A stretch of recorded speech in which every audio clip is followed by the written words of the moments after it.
त्याचबरोबर पंचायत समितीचे अधिकारी आणि सर्व माझे वकील व न्यायालयातील सर्व सहकारी.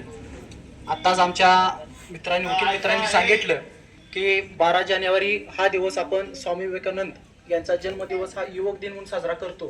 तर ज्यांनी जगाला भारताची ओळख निर्माण करून दिली असे आध्यात्मिक गुरु किंवा विचारवंत स्वामी विवेकानंदजी, त्याचबरोबर ज्यांनी स्त्रियांना स्वतःवरती अन्याय सहन करून स्त्रीला शिक्षणाची दारी खुली करून दिली आणि ज्यांच्या प्रतिमेचं पूजन करून आज आपण कार्यक्रमाची सुरुवात केली, अशा सावित्रीबाई फुले यांच्या पवित्र स्मृतीस अभिवादन करून मी माझ्या विषयाकडे निवडतो. आता आपण सर्व विद्यार्थी इयत्ता 5वी ते 10वीचे आहात. तर सर्वप्रथम आपल्या मनामध्ये खरोखरच या ठिकाणी प्रश्न निर्माण झाला असेल की आम्ही आमच्या शाळेतलं शिक्षण घेत असताना हे कोर्टातील माणसं येतात आणि आम्हाला का भाषण देतात.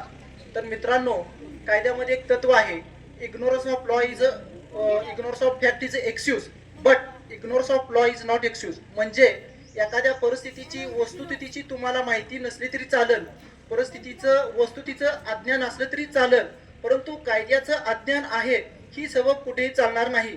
त्यामुळे सर्वसामान्यांना कायदा हा माहिती असणं गरजेचं आहे. आत्ताच मुल्ला साहेबांनी आपल्याला एक